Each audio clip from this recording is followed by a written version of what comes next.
বগুড়ায় এবছর কলার উৎপাদন অনেক ভালো হয়েছে। কলা চাষে দীর্ঘ সময় লাগে, তাই কৃষকরা একই জমিতে সাথী ফসল ফলিয়ে বাড়তি টাকা আয় করেন। বিস্তারিত জানাচ্ছেন উত্তরাঞ্চলীয় ব্যুরো প্রধান চপল সাহা।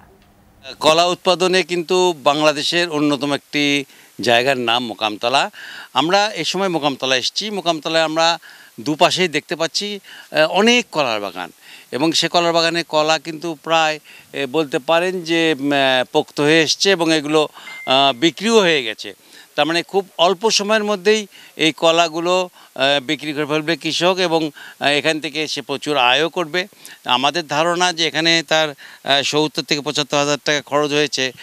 মোট এখানে কতগুলো গাছ আছে, সেই গাছ থেকে উনি এখন চিন্তা করবেন যে কত তাড়াতাড়ি এগুলো বিক্রি করে দিয়ে, বিক্রি অবশ্য করেছেন, আমাদের কাছে বলেছেন।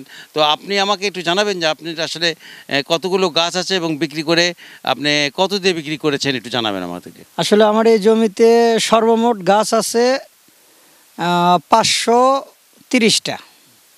তার মধ্যে আমি এখান থেকে ৪০০ কলা বিক্রি করেছি, যার সর্বমোট মূল্য ২,৫০,০০০ টাকা। আমার যে পরিমাণ জমিতে খরচা হয়েছে তার তুলনায় একটু কম রেটেই বিক্রি করছে। তবে আমি সবার প্রতি দৃষ্টি আকর্ষণ করে বলবো যে আমাদের এই উৎপাদন কষ্টে যে সকল ম্যাটেরিয়ালস ব্যবহার হয়, অর্থাৎ বিশেষ করে রাসায়নিক সারগুলো, এগুলো একটু দাম আর একটু কৃষকের সহনীয় মাত্রায় থাকলে আমরা একটু উপকৃত হইতাম ফসলগুলো উৎপাদন করতে। ধন্যবাদ। শুনছিলেন আপনি কৃষকের কথা। তা আমরা কথা বলতে চাই যে এখানকার উপজেলা যে কৃষি কর্মকর্তা, তার সাথে একটু কথা বলতে চাই।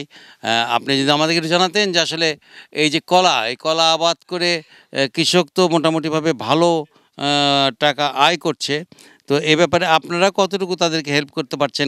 ধন্যবাদ। আমরা প্রতিনিয়ত কৃষকদের পরামর্শ দিয়ে থাকি কিভাবে জমির সর্বোচ্চ ব্যবহার নিশ্চিত করা যায়। তো আমাদের এখানে কলা একটা বড় অংশ জুড়ে কলার চাষ হয়।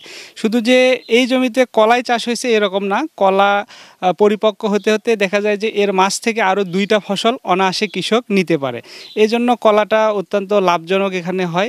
যখন কলার চারাটা রোপণ করে তখন খুব ছোট অবস্থায় থাকে, আর কলা প্রায় ৭-৮ মাস সময় লাগে কলা হতে। এর মাঝে ২টা ফসল অনায়াসে যখন হয়ে যায়, পাশাপাশি কলা যখন বিক্রি করে তখন সে মোটামুটি এককালীন একটা টাকা পেয়ে থাকে। আর কলাতে অন্য ফসলের তুলনায় স্প্রে মোটামুটি অনেকটা কম করতে হয়। দেখা যায় যে অন্য ফসলের তুলনায় উৎপাদন খরচ অনেকটা কম থাকলেও এটা কৃষকদের জন্য লাভবান হয়। তা আমরা পরামর্শ দিয়ে থাকি যে এরকম উচ্চমূল্য যে সবজিগুলো বা ফলগুলো যেগুলো আছে সেগুলো তারা যেন চাষ করে নিজে লাভবান হয় এবং দেশের অর্থনীতিতে অবদান রাখতে পারে।